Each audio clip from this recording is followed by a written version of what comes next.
guys. Okay, I'm back. So I have here the remaining items for Autumn Whispers.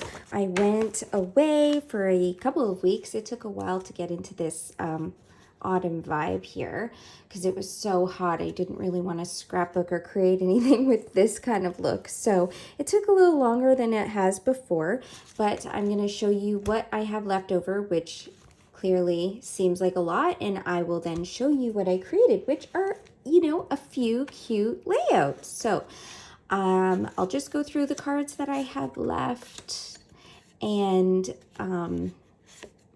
it seems as if there's just some items that I just, you know, couldn't really jive with, and I'm not going to get rid of any of these just yet. Obviously not my stamps, as I like collecting them. I did use almost all of these, but it was this like limey citrine green I just wasn't loving from this collection. So I still love these and I can use them going forward. Obviously a staple. I used some of the washi tape. We had used, you know, a couple of these, maybe one or two of the chipboards, maybe one or two of the rub-ons. I did not use the tags. Those are still here. I used a couple of these personal sized dashboards and maybe one or two of the A5s. So again, I'm going to keep all this stuff in my stash, and hopefully I can continue to create with it. So here I still have, some pieces left of that. Some pieces left of that pattern, some of the orange, which has this on the back, some yellow, and this pretty plaid. So there definitely are a lot of items left, but that's okay. I will now show you what I created with it all. Just put this aside. Okay, so I created 3 layouts to share with you, and I will show you in order of how I created them. So I will start with this 12 by 12 here. So this 12 by 12 layout was actually inspired by one of the A Cherry on Top sketch challenges. So that was super fun. I think that was my first one. And so I followed pretty closely to their challenge, and I had all the right pieces. I had the cute pictures and a great story to tell, and the leaves that they had in their sketch, and I really, really loved how it came together. I love the little splattering of the glitter dots. That's really sweet. The size of the photo, the chipboard, which really, you know, was a great sentiment for what we were doing. And I just really love this story about my daughter while we went on a fall walk. So that was layout number 1. The second layout I did was a 6 by 8 layout. So this will be going into my son's personal album. And this is just a cute one that I used. I really wanted to use this quilt pattern, and so I wanted to put the photos like within these lines here so that it kind of looked like it, you know, blended in with the patchwork. So that's what I did, and I tried to use some scattering of the glitter dots, and I used falling from the letters and the puffy alphas.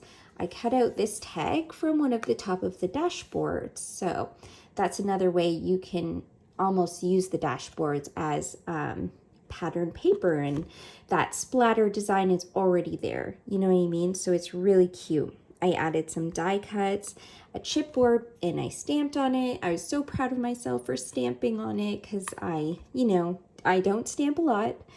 And the washi too was a great addition. So I was really happy with how this turned out.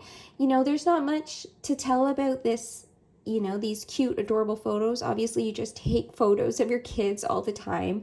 But, you know, I wanted to document a fun story. So that was the second layout. And for my final and third layout, I was inspired to create this grid design. So again, I used white cardstock. This cardstock is a little bit thinner than the first one here. So this first one is the textured basil avalanche. Yeah, avalanche cardstock from scrapbook.com.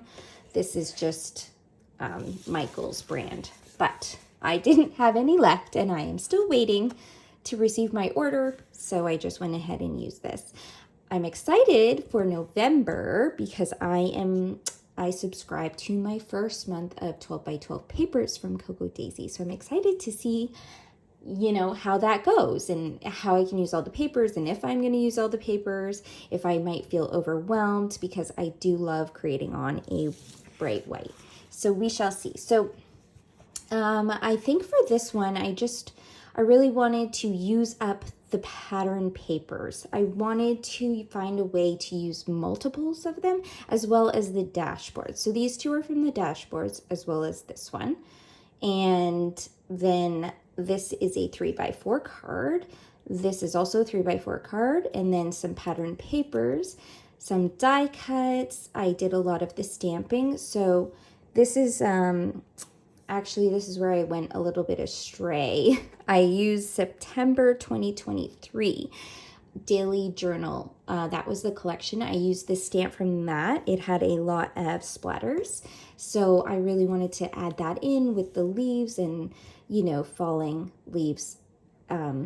I used some of the words, a story about these two cute pictures, and that was it. I kind of love how it turned out. It's simple, but really, really precious because I got to add in a lot of detail. So I really love that.